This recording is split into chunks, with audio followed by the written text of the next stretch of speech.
Povo de Deus, boa noite. Graça e fé a todos, amém? Abra a palavra do Senhor. Eu tenho um assunto muito importante para tratar com a igreja e eu preciso de tempo, então eu vou aproveitar o tempo máximo que a gente puder para eu poder entregar aquilo que o Senhor colocou no meu coração, amém? Eu tenho certeza que você não vai sair daqui, amém, do mesmo jeito que você entrou, se você abrir o teu coração para ouvir a palavra do Senhor, amém? Amados, Tiago capítulo 4, não vamos falar sobre conflito, não vamos falar necessariamente sobre conflito, sobre guerra, o tema aqui é outro. Deixa eu apoiar aqui. Tiago capítulo 4, vamos ler para a gente poder ganhar tempo. Tiago 4, versículo 1 diz assim: pode se assentar para você ficar mais à vontade. Sente. Tenho certeza que você teve um dia cansativo, mas não tire a sua atenção aqui do altar, amém? Eu preciso da sua atenção aqui na frente, lá no fundo, amém? Sem conversa, sem conversar com o irmão da esquerda e da direita, porque como vocês sabem, o microfone aqui ele é sem fio. Se você estiver conversando, aí eu vou aí com o microfone para a gente, todos nós ouvirmos também a sua conversa, amém? Porque enquanto um fala, os outros ouvem, amém? É assim que nós aprendemos desde pequeno, né? Vamos lá, Tiago capítulo 4, versículo 1 diz assim: de onde vêm as guerras e pelejas entre vós? Porventura não vem disto, a saber, dos vossos deleites que nos vossos membros guerreiam? Cobiçais e nada tendes, sois invejosos e cobiçosos e não podeis alcançar. Combateis e guerreais e nada tendes, porque não pedis. Pedis e não recebeis, porque pedis mal, para o gastardes em vossos deleites. Adúlteros e adúlteras, não sabeis vós que a amizade do mundo é inimizade contra Deus? Portanto, qualquer que quiser ser amigo do mundo constitui-se inimigo de Deus. Ou cuidais vós que em vão diz a Escritura: o Espírito que em vós habita tem ciúme? Antes da maior graça, portanto diz: Deus resiste aos soberbos, dá, porém, graça aos humildes. Sujeitai-vos, pois, a Deus, resisti ao diabo, e ele fugirá de vós. Chegai-vos a Deus, e ele se chegará a vós. Alimpai as mãos, pecadores, e vós, de duplo ânimo, purificai os corações. Senti as vossas misérias, e lamentai, e chorai, e converta-se o vosso riso em pranto, e o vosso gozo em tristeza. Humilhai-vos perante o Senhor, e Ele vos exaltará. Amém? Feche os teus olhos. Senhor Deus, graças te damos, Senhor, porque a Tua palavra é fiel. Graças te damos, Senhor, porque nada, Senhor, que vem da Tua palavra, Senhor, é tropeço para nós, mas tudo que vem da Tua palavra é orientação para a nossa caminhada com o Senhor. Pai querido, nesta noite, Senhor, sabemos que a jornada que temos aqui, Senhor, é longa para chegarmos na interpretação correta de tudo aquilo que o Senhor nos deu, ó Pai, para compartilharmos com a igreja nesta noite. Eu sei, ó Pai querido, conheço as minhas limitações, Senhor, reconheço a minha fragilidade, Senhor. Por isso, ó Pai, eu entendo que nesta hora, Senhor, ó Deus, para que a Tua palavra possa, Senhor, cumprir, ó Deus, aquilo para a qual está sendo enviada, ela não depende de mim, Senhor. Por mais que precise, mas não depende de mim. Por isso, ó Deus, em nome de Jesus, eu peço a Ti que o Teu Espírito Santo, ó Deus, venha usar, Senhor, a minha boca de forma soberana. Usar, Senhor, cada coração que aqui está também, Senhor, como aqueles que vai receber a Tua palavra, Senhor, e colocar no coração, Senhor, porque a Tua palavra é a Tua vontade e a verdade, Senhor, para a nossa vida. Por isso, fala conosco. Espírito Santo, vem no nosso meio. Enche a nossa vida, enche o nosso saber, o nosso entender, para que nós possamos sair daqui repletos do conhecimento da Tua vontade. É o que nós te pedimos em nome de Jesus. E você testifica dizendo amém? Graças a Deus, amém? Amado, deixa eu te perguntar. Você já ouviu falar na palavra hedonismo? Presta bem atenção, eu disse hedonismo. Amém? Quando nós olhamos para um texto como esse, e eu quero falar um pouco sobre esta palavra nos dias de hoje. O que seria isso, pastor? Hedonismo. Hedonismo, traduzindo para a nossa linguagem de uma forma mais clara, presta bem atenção. A expressão hedonismo quer dizer a busca do prazer como meta a ser alcançada. É formada pela junção da palavra hedoné, do grego, que quer dizer prazer, mais o sufixo ismo, que todos nós que estudamos teologia sabem, o ismo significa doutrina, quer dizer doutrina. Juntando as duas palavras, significa a doutrina do prazer. E esse hedoísmo que eu quero pregar nesta noite acerca dele, eu quero que você abra bem os teus ouvidos e deixe a tua mente aberta para aquilo que o Espírito Santo vai falar no meu e no seu coração, porque isso vai ser de muita importância para nossas vidas. Eu conversava hoje durante o dia com os meus filhos sobre esse tema, propriamente dito, com a minha filha, com a minha esposa, sobre o tema dessa mensagem hoje.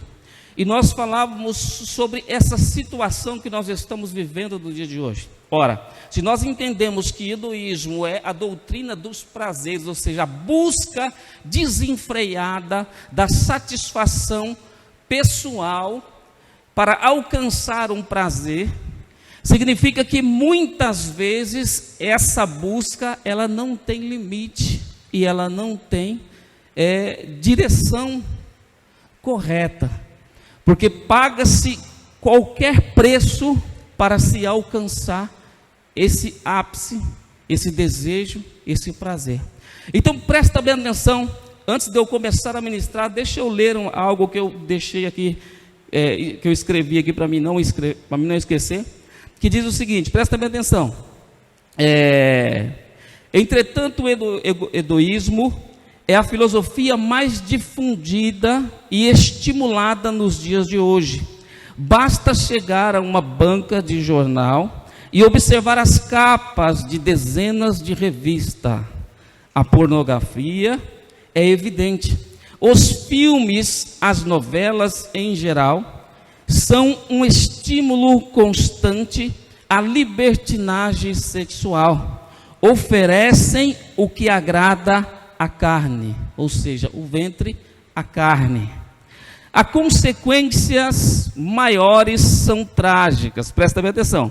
Violência sexual, estupros, prostituição infantil, concubinato, substituindo o casamento sério, honesto e responsável, ou seja, concubinato, casamento de mais de duas pessoas, pessoas que são casadas, têm uma, duas, três esposas, mulheres, e querendo substituir isso, colocar isso no lugar do casamento sério, honesto e responsável, como o casamento, amém, instituído pela palavra, que o homem tem a sua mulher e a mulher tem o seu marido, e os dois vivam como família abençoadas na presença do Senhor.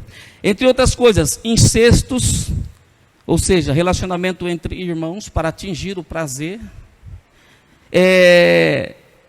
prostituição e adultério.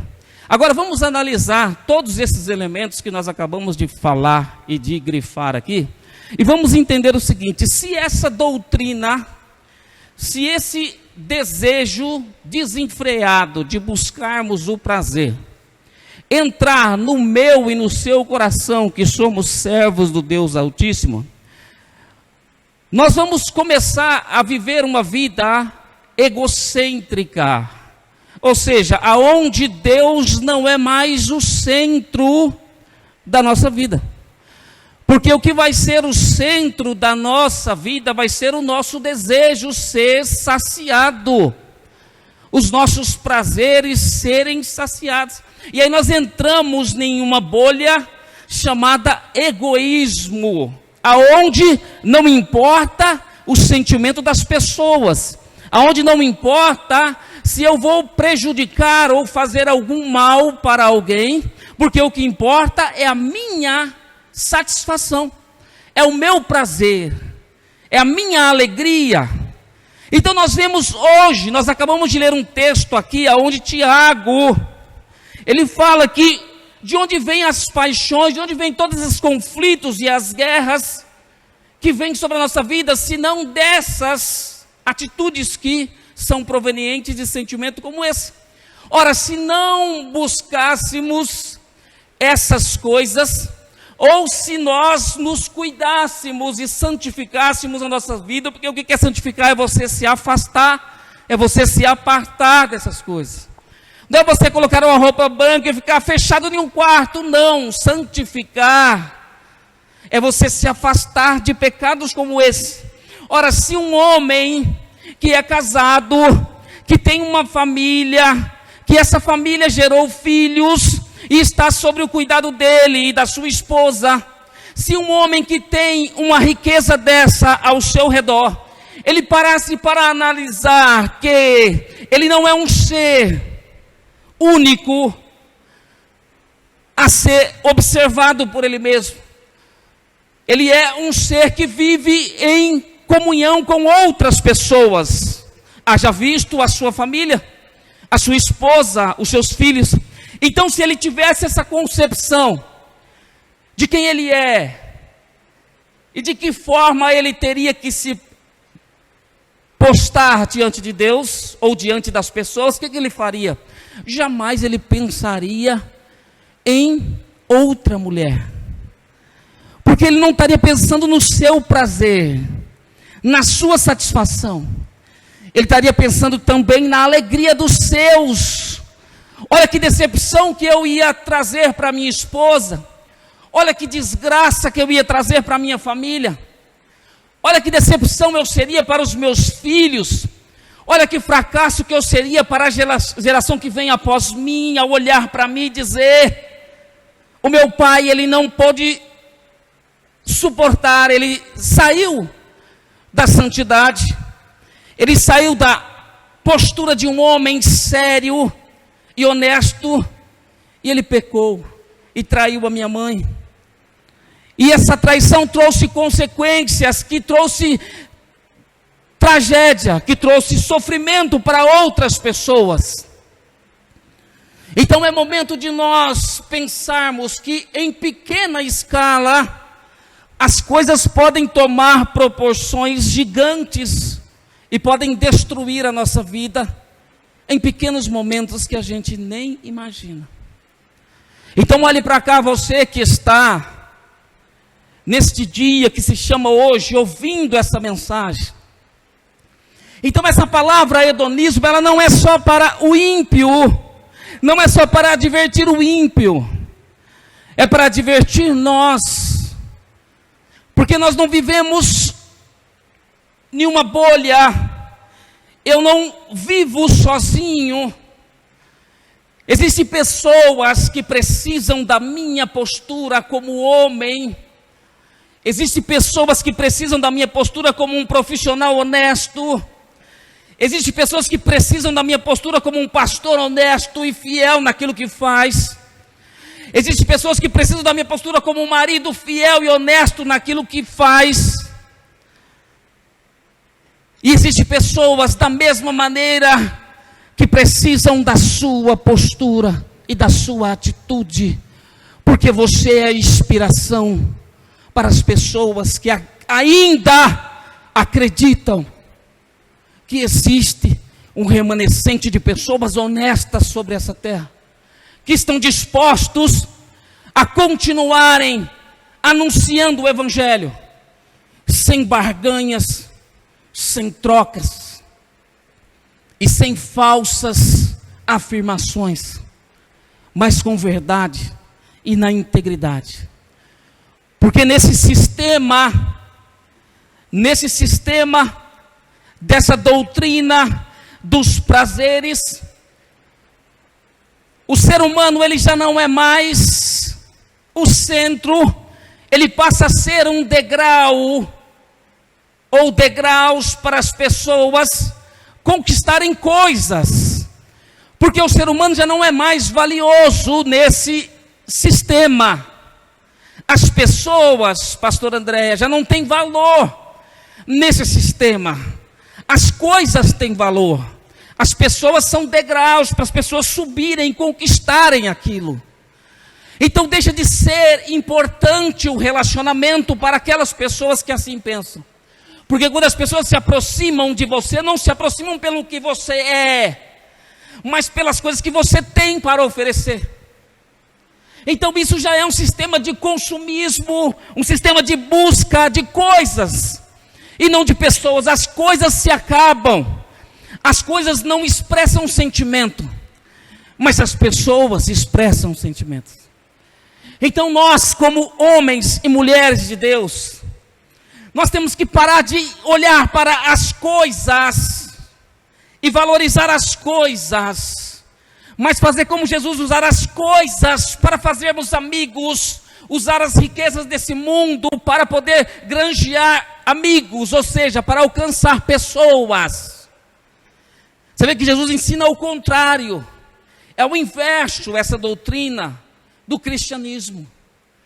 Então nós temos que entender que essa busca pelo prazer fez do homem um ser egoísta.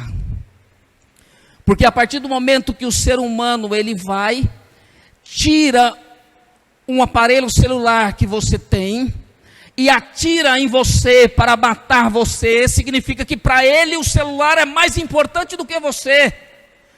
Você não tem valor nenhum para ele. Então o que vai dar prazer para ele não é ver você vivo, mas é o seu objeto na mão dele. O seu recurso, o seu dinheiro, o seu carro, os seus bens. Então muitas vezes nós ficamos olhando e nos admiramos e falamos às vezes, olha, o cara matou, o fulano estuprou, matou, ele é digno de morte. E muitas vezes esquecemos que quando olhamos para os mandamentos, eles têm os mesmos valores. Porque aquele que rouba, ele é classificado da mesma forma do que aquele que mata. Não existe uma diferença de porcentagem maior ou menor, tudo é erro e falha. Tudo é pecado. Então quando nós às vezes achamos que nós estamos isentos de sermos culpados pelos erros, porque muitas vezes achamos que fazemos coisas pequenas, mas muitas vezes essas coisas pequenas, elas prejudicam pessoas, elas acabam fazendo mal para as pessoas. Então homem, mulher, jovem, vamos entender que nós não vivemos num egocentrismo. O centro da nossa vida é Deus. É Deus. E se Ele está no centro da nossa vida, para nós sermos servos dEle, e nós adorarmos a Ele na sua essência e em verdade, nós temos que deixar de lado as nossas vontades muitas vezes, que às vezes vai contra a vontade de Deus. Você sabia que muitas vezes o seu desejo e a sua vontade, ela não se alinha com a vontade e o desejo de Deus? E muitas vezes nós queremos questionar e falar com Deus que nós queremos desse jeito, senão não está bom para nós. E aí nós, como Deus ele é maravilhoso e tremendo e soberano, Ele não te força você a fazer coisas que você não quer, mas aí Ele deixa você passar por situações que você vai entender que se lá atrás você tivesse tomado uma atitude mais coerente, mais sábia, você teria encurtado o processo de aprendizado e teria aprendido. Quando falamos que nesse sistema. Deus, ele não existe para esse sistema. Porque no sistema da fé, Hebreus 11:1 diz que a fé, ela é o firme fundamento das coisas que se esperam e a prova daquilo que não se vê. E aí nós temos que invocar a presença de quem não estamos vendo, mas é real, e que está aqui hoje no nosso meio, e que está agindo na nossa vida sem nós vermos com os olhos físicos. Então, o nosso ego, ele entra em confronto com o nosso espírito, com a nossa razão espiritual, porque nós vamos aguardar algo que nós não estamos vendo, mas o nosso desejo humano quer de imediato as coisas. Porque no hedonismo, olha só que interessante, quando falamos sobre essa doutrina de prazer, falamos que Deus, para esse sistema, está longe, porque o homem, o palpável é que vale, porque o prazer está na imagem, no cenário, naquilo que os olhos vê, naquilo que os 5 sentidos humanos pode perceber: o olfato, o tato, o paladar, a audição, a visão. Mas em contrapartida, para o homem espiritual só existe um sentido, que é o sentido da fé, que é algo que está dentro. E é por essa porta que o Espírito Santo fala conosco e dá satisfação para a nossa alma, que é a sede das nossas emoções. Então, quando nós estamos envolvidos nessa doutrina maligna, nós esquecemos essa porta da fé e queremos só essas 5 portas para trazer satisfação para a nossa alma. E aí nós pecamos, porque nós esquecemos de Deus. Aí não importa o que nós venhamos a fazer, nós sempre vamos justificar as nossas atitudes, como Eva e Adão fizeram no Éden, e como o ser humano de lá para cá sempre faz, querendo justificar as suas ações, ao invés de deixar Deus mostrar as suas mazelas e as suas falhas. Então o processo, ele encurta quando nós damos liberdade para Deus e falamos para Deus: eu preciso ser moldado, eu preciso ser lapidado, Senhor, para que eu possa ser instrumento do Senhor. Então olha que coisa maravilhosa da parte de Deus. Nós não vivemos em um lugar isolado, aonde só existe nós. A comunhão, ela se dá quando eu me preocupo com o bem-estar do meu irmão.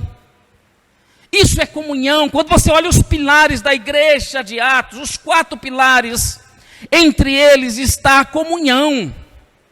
Quando lá em Atos fala que um dos pilares, além do partir do pão, a doutrina dos apóstolos, o ouvir da palavra, a comunhão. A comunhão é isso, ela se dá dessa maneira.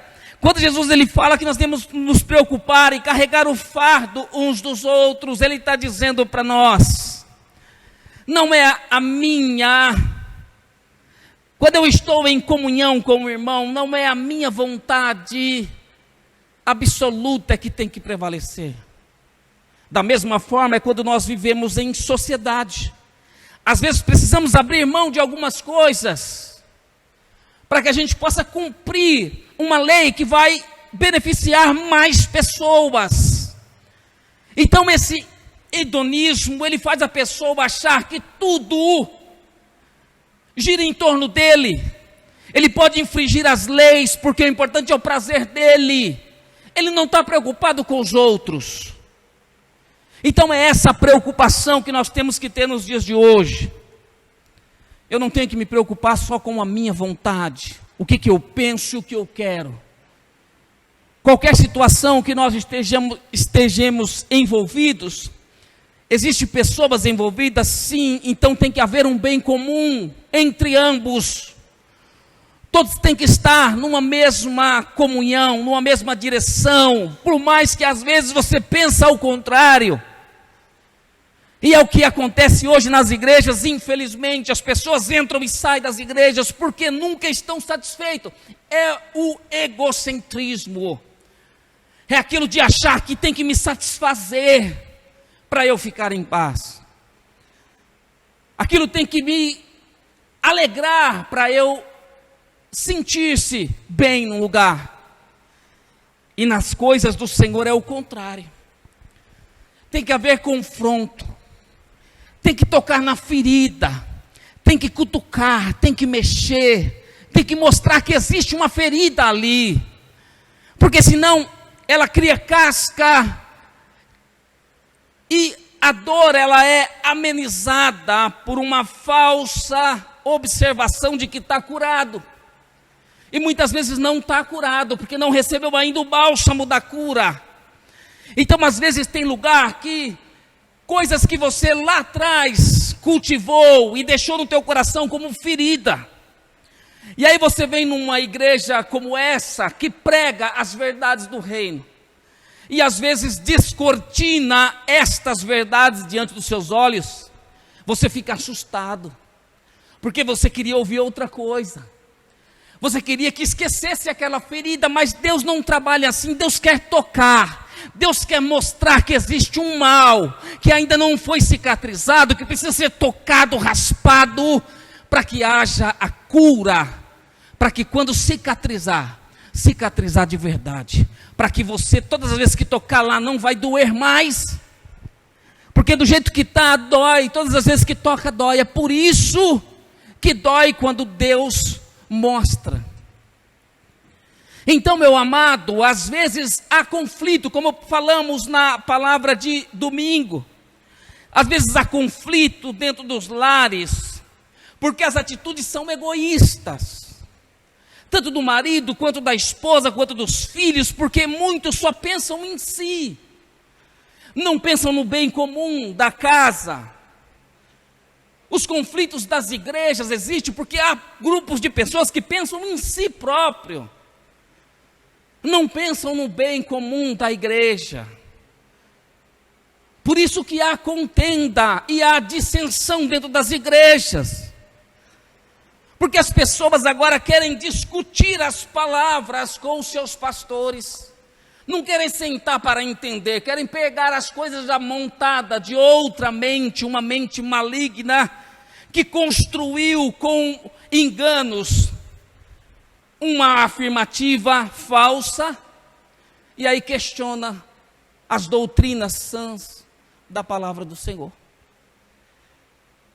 Então por que as pessoas que já estão no Evangelho como nós, há 22 anos, há 25, 30, 40 anos, ainda permanece firme, porque não deixou esse sentimento, essa doutrina tomar em conta dos seus corações? Sabe se postar, sabe se colocar, porque se eu estou debaixo de uma liderança, o bem comum é esse: eu ouço ordens, eu não dou ordens, eu ouço ordens. Por isso que está um conflito até lá fora, para os líderes profissionais trabalharem, porque está afetando lá fora. As pessoas não estão mais respeitando, não estão mais se submetendo. Então isso não é bom, isso não é saudável. Não só na igreja, não só dentro dos lares, mas em todas as esferas da sociedade, isso é ruim. Lugar onde as pessoas não sabem se respeitarem, é ruim. É um ambiente desagradável. É um ambiente onde você vê que não existe um bem que está sendo preservado por aquele grupo ou por aquelas pessoas. O único bem, entre aspas, que está sendo visado ali é o egoísmo de cada um. Então, quando falamos isso, não estamos dizendo que você não pode pensar. Não é isso que nós ensinamos. Você tem que pensar. Você tem que ter postura e personalidade. Mas isso não pode ser objeto seu de domínio das coisas. Porque não é assim que funciona as coisas do Senhor. Então, quando nós pegamos um texto como esse, agora vamos ler agora, depois de termos ouvido isso, vamos ler agora para você ver como é que agora vai fazer um pouco mais de sentido para você o que você leu. De onde vêm as guerras e pelejas entre vós? Porventura não vem disto, a saber, dos vossos deleites, ou seja, prazeres, desejos, que nos vossos membros guerreiam? Cobiçais e nada tendes. E eu abro um parênteses aqui, presta atenção. Olha o que essa doutrina faz quando ela começa a pintar a família moderna. Olha as piadas e as brincadeiras que eles fazem a respeito de casamento. Quando falam da esposa, é aquela mulher que não tem gosto para o marido. E aí ele precisa buscar uma outra amante fora do casamento. Da mesma forma, a mulher é colocada desta maneira. Sabe por quê? Porque o egoísmo do marido, o egoísmo da mulher, está cegando, está envenenando e fazendo com que ela veja só o lado ruim das coisas e não consiga enxergar a maravilha e a alegria que é a sua esposa, o marido, e sua esposa, o marido. Então pintam isso de uma forma nojenta, como se precisasse de outra para sentir prazer. Tudo que eu preciso eu tenho em casa. Tudo que você precisa, homem, você tem em casa. Tudo que você precisa, mulher que é casada, homem que é casado, você tem em casa. Basta você entender o momento que você está vivendo com o seu marido, o momento que você está vivendo com a sua esposa, a forma com que vocês se relacionam, se existem coisas que precisam ser ajustadas. É isso que tem que ser feito. Não buscando coisas fora, porque as coisas fora são maldição. As coisas resolvidas dentro são bênçãos. Então, quando nós olhamos, vamos continuar aqui. Cobiçais e nada tendes, sois invejosos e cobiçosos, e não podeis alcançar. Combateis e guerreais e nada tendes, porque não pedis. Aí ele fala aqui, sobre o poder da oração.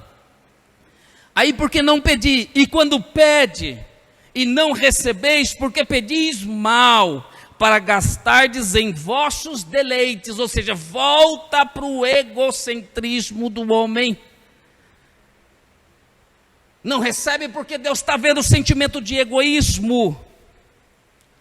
Não recebe porque Deus está vendo que aquilo não tem um senso, não tem uma alegria para ser usado com aqueles que te amam e estão ao seu redor. Então, por isso que não recebeis. Adúlteros e adúlteras, versículo 4.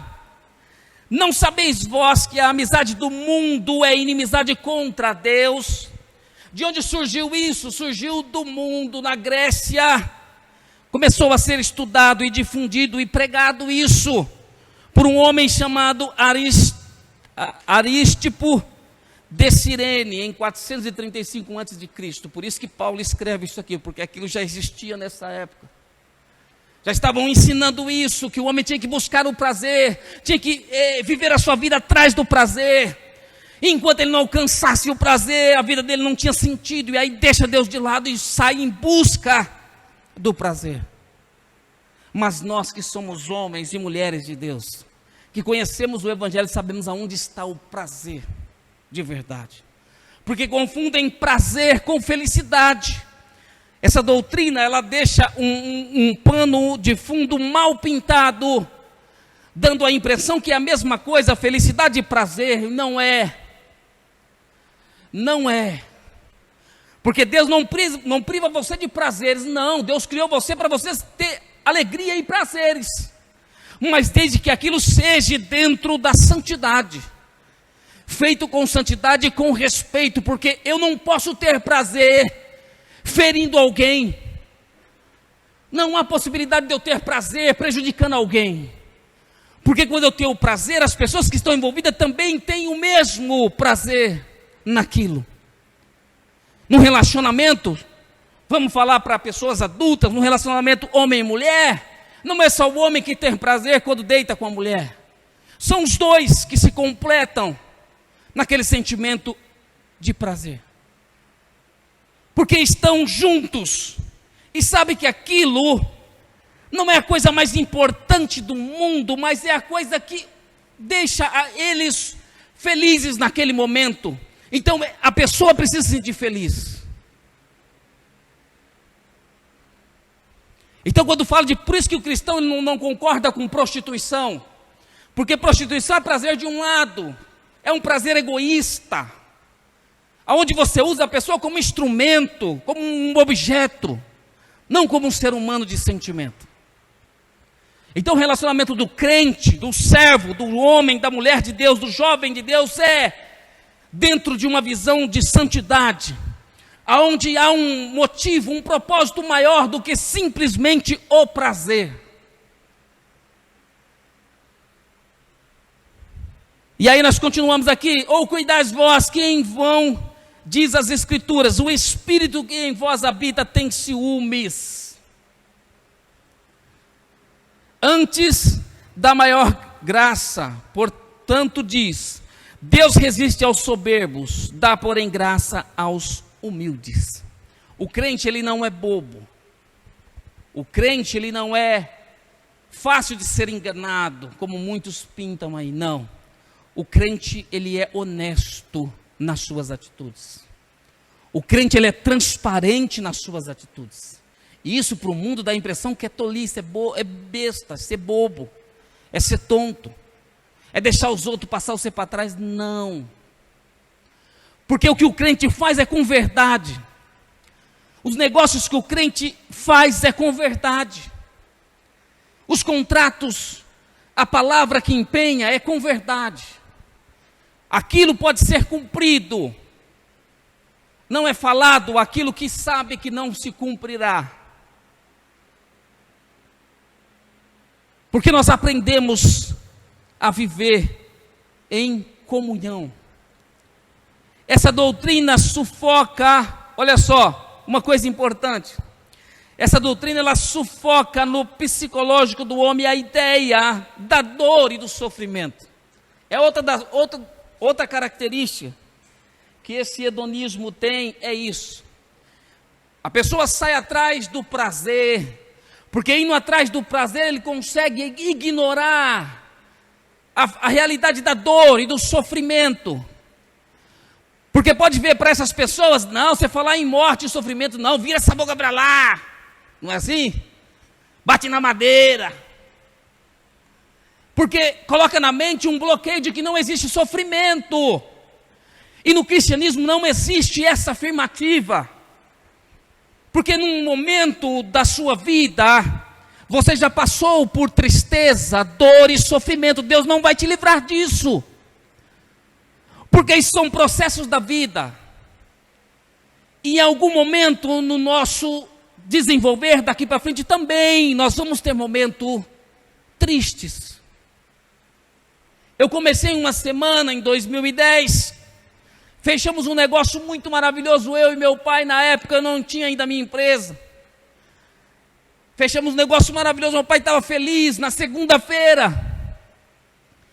E lá nesse trabalho fechou um outro negócio, estava super feliz. E na terça, meu pai foi. Aquilo trouxe uma tristeza, porque só depois que você perde, pai é uma coisa muito... E eu falo para você jovem, ame seu pai, se apegue no carinho com seu pai, aproveite os dias que você tem com seu pai, não despreze, Porque os últimos anos que eu vivi da minha vida foram os anos muito felizes, porque eu me apeguei muito ao meu pai. Eu e meu pai eram muitos amigos, nós na obra brincávamos muito.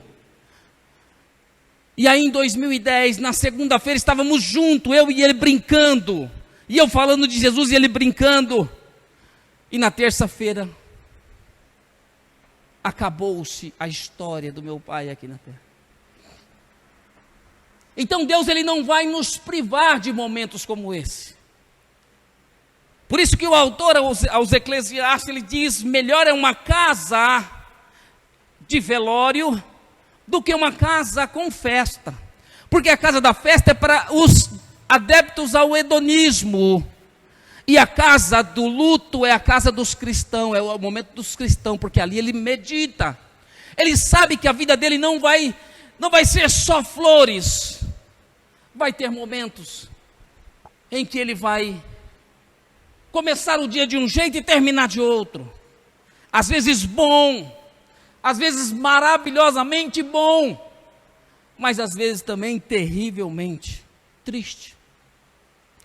Mas isso não vai ser o fim, porque isso são situações que nós cristãos vivemos dentro da realidade da palavra de Deus. Não enganamos as pessoas e nem deixamos ser enganados para bloquearmos o nosso psicológico e achar que isso não existe. Não, existe sim, e temos que nos preparar para isso. Temos que estar prontos para não perdermos a nossa comunhão com Deus. A vida em comunhão, ela não pode ter como princípio o hedonismo. Por quê? Eu já te explico. Porque se essa doutrina, ela visa o prazer egoísta, eu não posso alimentá-la dentro do meu coração. Porque quando eu vou na padaria comprar um pão, eu estou dando subsídio para o padeiro continuar produzindo pão. Por mais que ele vá me dar o pão e eu vou tomar café feliz ao redor da mesa com a minha família, mas eu também produzi um subsídio para aquele homem continuar, e ele assim por diante. É assim que funciona. Então nós temos que tomar cuidado.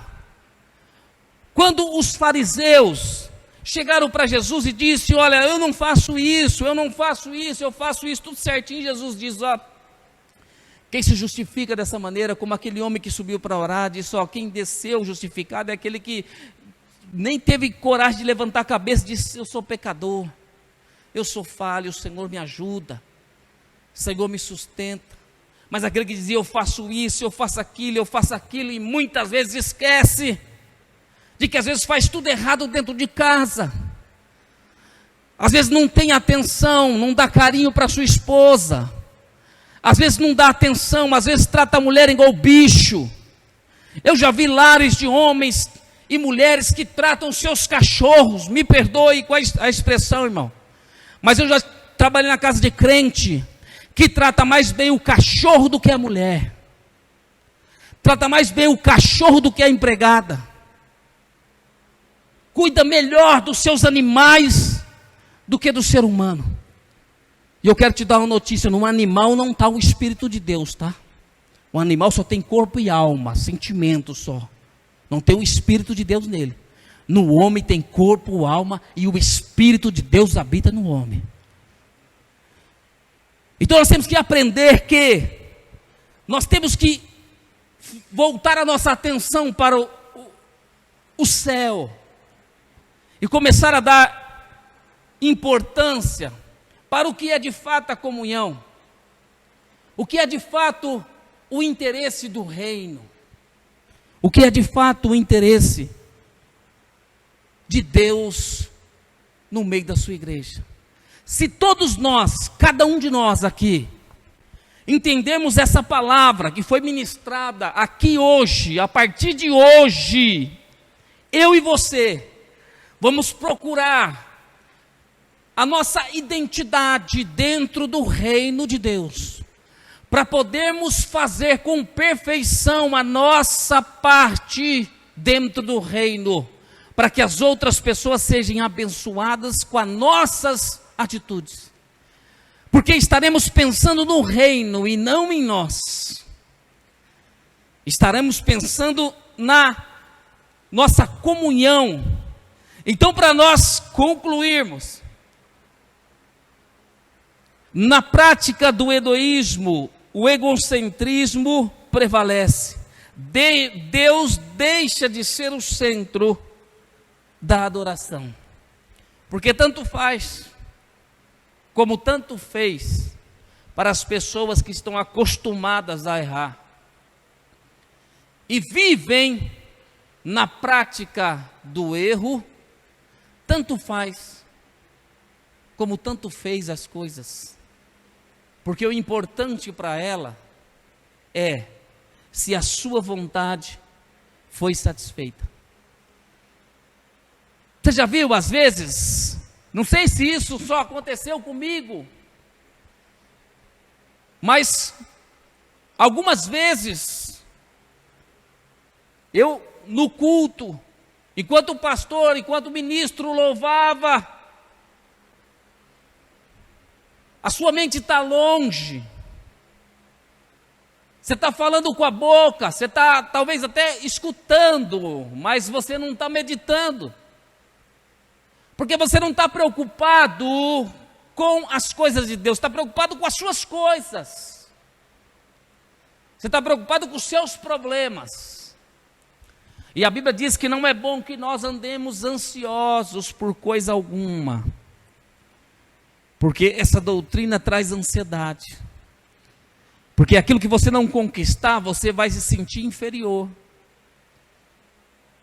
traz pessoas complexadas, traz pessoas falidas, faz a pessoa se sentir abatida por dentro, inferior, cheio de complexo, cheio de dúvidas, cheio de dores por dentro, quando não atinge os seus objetivos.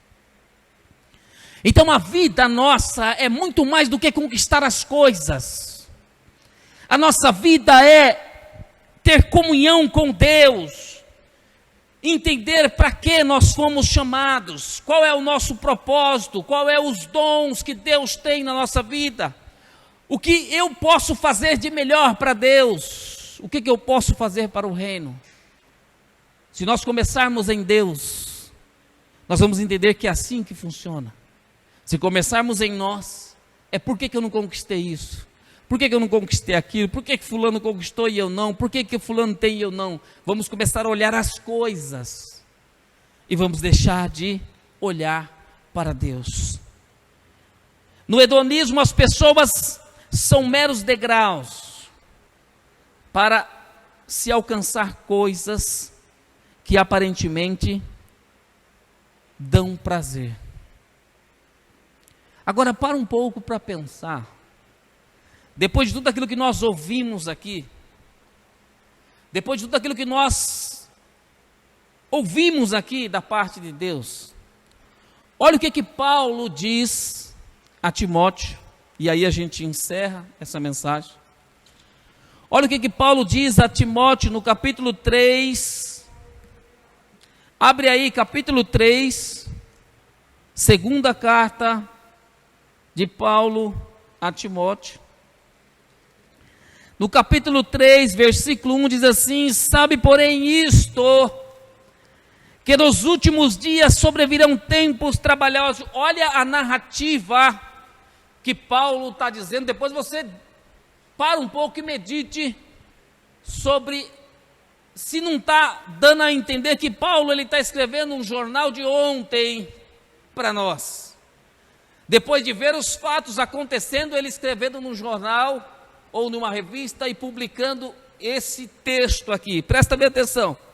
Sabe porém isto, que nos últimos dias sobrevirão tempos trabalhosos, porque haverá homens amantes de si mesmo, avarentos, presunçosos, soberbos, blasfemos, desobediente a pais e mães, ingratos, profanos. Olha como os jovens estão hoje.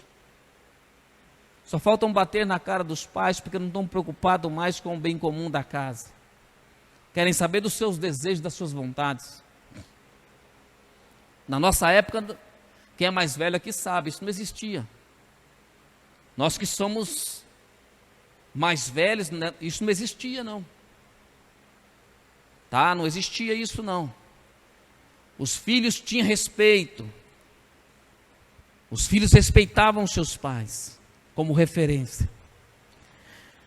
Sem afeto natural, irreconciliáveis, caluniadores, incontinentes, cruéis, sem amor para com os bons. Não está assim hoje? Ninguém é mais de ninguém, parece? Parece que todo mundo está errado, parece que todo mundo está falando besteira. O sentimento que a sociedade está carregando hoje dentro de si não é esse? De que não pode confiar mais em ninguém, está todo mundo errado, está todo mundo falando, não é? Traidores, olha só o sentimento, traidores, obstinados, orgulhosos, mais amigos dos deleites do que amigos de Deus, ou seja, dos desejos, tendo aparência de piedade, mas negando a eficácia dela. Deste, afasta-te. Paulo está dizendo para Timóteo, orienta, toma cuidado, porque nos últimos dias vai acontecer isso.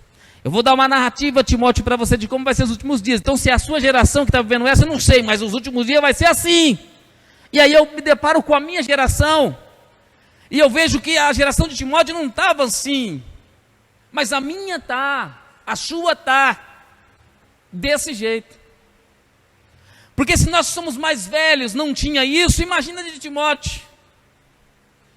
Que as pessoas, o patriarca da casa, quando chegava, a mulher pegava, lavava os pés. Então, de tão respeitado que era. Então nós vivemos um tempo em que nós temos que tomar cuidado, porque a qualquer momento Jesus pode vir. Num abrir e piscar de olho. Então nós não queremos ficar aqui. Nós não queremos passar por esse período da tribulação. Nós queremos estar com o Cordeiro nas bodas nessa hora, onde a terra vai passar por esse momento de tribulação. Então eu e você que conhecemos o Evangelho, eu e você que sabemos que nós mudamos de vida, não pode mais haver comunhão entre as atitudes do mundo e as nossas atitudes. Conversão é isso, você está indo para um lado, você vira para o outro lado. Isso é conversão. É o oposto, a direção oposta, já não é mais para a direção do mundo. Porque a Bíblia diz que aqueles que são amigos do mundo constituem-se inimigo de Deus. Porque estão em direção opostas. Nós andamos em direção das vontades de Deus. Por mais que eu e você seja falho, mas as nossas falhas não podem ser muletas e desculpas para nós relaxarmos e descuidarmos das nossas responsabilidades. Nós temos que ser responsáveis nas nossas atitudes. Sejam elas como homem, sejam elas como filho, como pai, como obreiro, como pastor, como membro de uma sociedade, como empregado, como patrão, como alguém que está no meio de pessoas, que tem sentimento e que precisa ser respeitada, assim como você quer respeito. Jesus, ele disse, se nós queremos segui-lo, nós temos que entender que nós temos que amar o próximo como a nós mesmos, nós nos amamos. Então eu não faço isso porque eu não me amo, muito pelo contrário, eu faço isso porque eu me amo. Então eu olho a pessoa como se fosse eu, se eu estivesse no lugar dela, eu queria ser tratado de que maneira? Quando fazemos um negócio maldito, errado, será que nós nos colocamos no papel da pessoa? Não, ficamos quietinhos no nosso aqui, porque queremos o prazer daquilo, de enganar a pessoa, de passar a pessoa para trás, simplesmente para falar, estou satisfeito, fiz um negócio da China, mas prejudiquei as pessoas. Quando olhamos para as coisas, dizemos, não gostei. Mas você não gostou, você sentou com a pessoa, conversou com a pessoa para procurar saber as limitações dela. Às vezes ela só sabe isso. Às vezes ela não tem mais do que isso. Você devia ter olhado a medida do que ela possui para poder valorizar o que ela tem e ela te entregou. Nós, pastores, obreiros, quando olhamos outro pregador, não ficamos medindo, porque tudo e toda a ação, ela é importante para o nosso crescimento. Quando eu estou ali sentado, eu estou ouvindo, e eu quero ir do começo ao fim ouvindo, porque é momento de eu ouvir. Quando Deus me coloca ali, eu sei que não é para eu estar aqui, é para eu estar ali ouvindo, absorvendo aquilo, para mim crescer.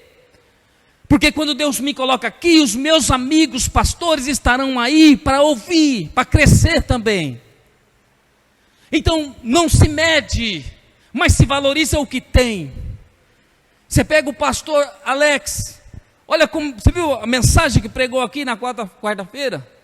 Mensagem de poder, de unção, de graça, cheio da alegria por ter vindo de um momento feliz de reencontro com o seu pai. Então aquilo edifica a nossa vida, e não há espaço para crítica ou para observação negativa, por quê? Mas a medida que ele tem e nos dá, é a medida que Deus usou para nos abençoar. Então as pessoas não têm que ser medidas por aquilo que você acha que ela podia te dar, mas nós temos que aprender a medir as pessoas e valorizar o que elas têm e o que elas nos deu, porque isso é importante. Se é pouco ou se é muito, mas aquilo foi importante. Às vezes em pequenas palavras, em pequenos gestos, em pequenas atitudes nossas, quando pensamos no próximo, nós vemos a ação de Deus, tanto na vida das pessoas, quanto na nossa vida. Então, homem e mulher, quer ser instrumento de Deus? Para de pensar em você mesmo. O mundo não gira em torno de você. As coisas não acontecem em torno de você. Dá a impressão, tem pessoas que acham que ela é a única pessoa do universo, de que o olhar de Deus está centrado nela, aonde ela está, parece que o eixo da terra é onde ela está, e Deus olha ali para poder girar a terra, e não é assim. Nós somos pares, e temos milhões de pessoas igual a nós. Quando você começar a entender que existe muitas pessoas muito melhor do que você, muito melhor do que você, a sua qualidade de vida vai ser muito mais superior. Por quê? Você vai entender que você está num processo de crescimento, e num processo de crescimento, você tem que valorizar as pessoas que têm, as pessoas que são, as pessoas que passaram pelo processo. Por exemplo, o pastor Marcos disse que a Ingrid estava perguntando para ele sobre as coisas da mensagem, sobre pregar, e ele estava ensinando ela. Ela está aqui, a Ingrid, cadê? Está lá no cultinho. Então o que acontece? O conselho que eu dou para ela, se ela se aprofundar, se ela ficar apegada aos ensinos do pastor Marcos, logo ela vai estar pregando igual o pastor Maurício. Mas igual o pai dela vai demorar um pouco. Amém? Porque eu ainda estou no caminho, então eu já estou na fila mais tempo. Mas logo ela vai pregar igual o pastor Maurício. Então, por quê? Eu não estou diminuindo o meu ministério e aumentando, não, irmão. Eu conheço a história do meu pastor. Eu conheço a patente do meu pastor. E eu não sou soberbo e nem arrogante para dizer que eu estou perto, não, eu estou longe ainda. Tem muita coisa ainda para eu fazer para chegar no nível do meu pastor. Por isso que eu continuo sempre junto, para poder aprender, para poder crescer, para poder desenvolver o meu chamado. Então você, eu, é assim que nós temos que viver. O irmão que está do seu lado aí, ele tem algo importante para você. Você tem algo importante para ele. Mas muitas vezes nós somos egoístas, e nós não queremos compartilhar isso. É meu, Deus me deu. Não é assim? Conversa com o irmão, às vezes o irmão, nariz empinado, não quer compartilhar, não quer conversar, não quer... eu não gosto daquele irmão. Deixa isso de lado, irmão. Esse negócio de gostar e não gostar, não. Às vezes é assim, tem comida que a gente come, e tem comida que a gente come sem gostar e come, e tem que comer. A minha mulher às vezes faz eu comer jiló, eu como jiló, porque ela come, ela gosta, todo come também, porque está na mesa, mas eu não gosto. Mas como? Então tem coisas que às vezes a gente faz para agradar o nosso semelhante, porque não somos o centro do universo. Então se ele vai ficar feliz com isso, eu vou fazer. Eu vou abrir mão do meu direito, para o irmão ter direito. É isso que uma sociedade bem sadia, é assim que funciona. Não se é privado o direito das pessoas com as leis, muito pelo contrário. São regulamentados para que todos tenham direito. Só para a gente encerrar, eu comprei um drone, eu gosto muito de drone, eu tenho uns pequenininhos de brinquedo, aí agora eu comprei um profissional. E aí eu fiz uns voos com ele, depois que eu fiz os voos, eu descobri que eu não posso pegar esse drone e sair por aí fazendo voo não, porque ele tem 1,2 kg. Ele atinge 1 km, 600 metros de altura e 1 km de distância. Pensa um bicho desse em 600 metros caindo na cabeça de alguém. Então, o que nós temos que fazer? São 3 procedimentos, e eu já estou no processo para me poder, que eu gosto de voar, eu quero voar com ele. Você tem que homologar na Anatel para tomar ciência, porque como é um objeto que você controla por controle, eles têm que tomar ciência de que aquela aeronave está totalmente homologada. Feito isso, você tem que cadastrar na ANAC, que é outro departamento. Depois dela cadastrada e homologada, você tem que fazer os pedidos no DSE, que é o departamento que controla o espaço aéreo do nosso país. Se eu vou voar em qualquer lugar, eu tenho que ir lá no site, eu tenho que falar, ó, nesse horário, eu vou estar com a minha aeronave homologada, cadastrada, voando das 12h às 1h. Eles estão cientes, porque se acontecer, está lá a numeração da aeronave, tudo, se acontecer qualquer acidente, eu sou o responsável por ela, eu tenho que me responsabilizar. Eu tenho que arcar com os danos que ela ocasionar. Aí você fala, mas que burocracia? Não, isso é viver em sociedade. Isso é viver em comunhão com as pessoas, porque se fazer qualquer mal para alguém, eu tenho que arcar com aquilo. Eles pedem até um seguro de vida, porque se acontecer um caso mais grave, a pessoa está bem protegida e ela não passa necessidade. Então, isso é errado? Não, isso é viver em sociedade. Existem leis para que regulamente, para que todos possam viver bem ali em comunhão. E as leis de Deus não são diferentes. Elas existem para que nós possamos viver bem, tá? Não viver, eu já convivi com pastores que me ensinou muitas coisas, mas enquanto ele me ensinava, enquanto ele pregava na igreja, ele adulterava com a filha dos obreiros da igreja. Olha que coisa. Então não estava observando as leis de Deus, que diz sobre prostituição, sobre fornicação, mas ele estava preocupado só com o desejo dele. Enquanto ele abraçava os obreiros que ele pastoreava, ele fazia coisas ruins com a filha desse irmão. Olha que coisa, irmão. Então isso fere a santidade de Deus. Isso ofende, na verdade, não fere, mas ofende a santidade de Deus. Então temos que observar tudo aquilo que vamos fazer, temos que pensar, isso está sendo um bem que eu estou fazendo. Isso vai trazer bem para mim e para as coisas que estão ao meu redor, para as pessoas, para Deus. Isso é bom, para que a gente possa fazer com consciência. Não olhar para o nosso umbigo e achar que vai trazer prazer para mim, vai trazer satisfação, tá bom, eu vou fazer. Não. E não escore na bengala de que você é pecador, de que você é falho. Não. Tira essa bengala fora. Tira essa escora fora. E coloca no teu coração que você é um homem, é uma mulher de Deus que foi chamado para vencer o pecado. Para vencer o pecado. Vencer as afrontas do diabo. Porque a Bíblia diz, sujeitai a Deus, resisti ao diabo e ele fugirá de vós. Amado, eu sou pastor da época e eu ainda acredito nisso.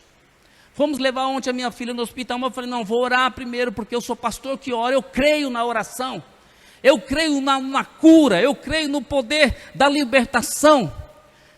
E eu quero dizer para você, antes de nós orarmos, entrou pessoas aqui que está com problemas e não tem mais a quem recorrer. Presta bem atenção.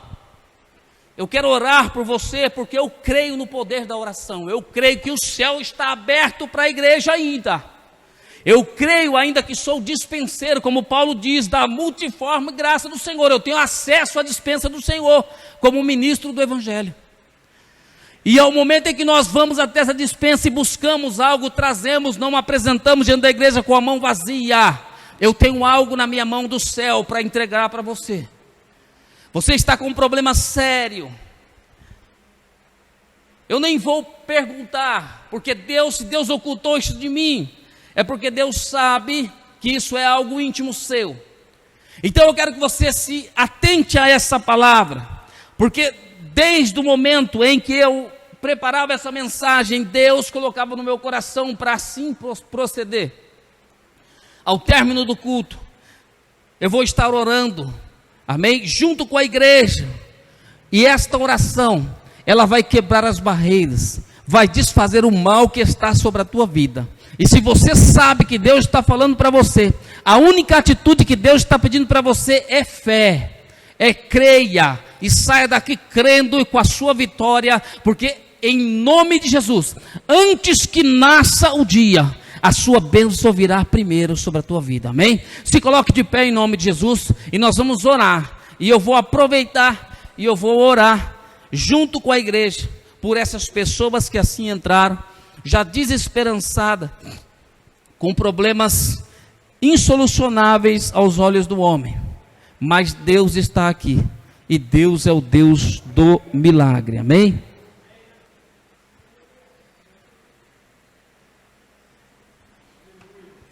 Fecha os teus olhos, coloque a mão sobre o teu coração. Eu creio no poder da oração. A palavra do Senhor diz: está alguém entre vós enfermo, chame os presbíteros, e esse impõerá a mão sobre os enfermos e os curarão, através da oração. Nós sabemos que há uma barreira muito grande. Nós sabemos que a nossa luta não é contra a carne nem contra o sangue, porém, nós temos atitudes a ser tomadas diante de Deus, para que as bênçãos do Senhor possam ser confirmadas em nossa vida. Com a mão no teu coração, depois de ter ouvido tudo aquilo que você ouviu desse altar, o Espírito de Deus pede para você abrir o teu coração, pede para você crer que Ele é Deus na sua vida, Ele é Deus na sua casa, Ele é Deus naquele ente querido que você deixou na sua casa, antes de vir para cá. Deus é Deus para cuidar dos seus, Deus é Deus para cuidar da tua casa e da sua família. Senhor Deus, não é mais para a igreja, Senhor, que estou dirigindo as minhas palavras, mas é para Ti, Senhor, em nome de Jesus. E eu sei, Pai querido, que as minhas palavras não são jogadas ao vento, Senhor, e são levadas, Senhor, simplesmente, ó Deus, aos cantos dessa terra, sem atingir o objetivo para o qual está sendo, ó Deus, enviado.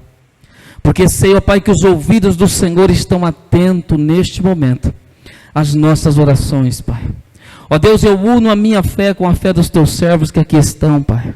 Porque sei, ó Pai querido, que todos aqueles que aqui estão, ó Pai, além de ouvir a Tua palavra, crê que o Senhor é Deus e os milagres ainda acontecem na vida do Teu povo. Pai querido, este homem, esta mulher que saiu da Tua casa, Senhor, eu tão somente quero testificar aquilo que o Senhor colocou em meu coração. Eu quero testificar, porque a Tua palavra diz que aquilo que é concordado na terra é concordado no céu. Então estamos, Pai, concordando algo que o Senhor em palavra profética colocou em meu coração, sobre essas pessoas que aqui viriam. Pai querido, alcance estas vidas, Pai. Em nome de Jesus, eu creio, Senhor, no milagre. Se é milagre de cura, eu creio nesta cura. Se é milagre de portas abertas, eu creio, Senhor, nestas portas que se abrirão. Ó Deus, antes que o dia nasça, Senhor, a bênção virá primeiro, Senhor. Essa pessoa vai ser até, ó Pai querido, surpreendida, Senhor, com a ação do Senhor amanhã ao despertar. Porque o Senhor é Deus fiel naquilo que promete O Senhor é Deus que faz aquilo que promete.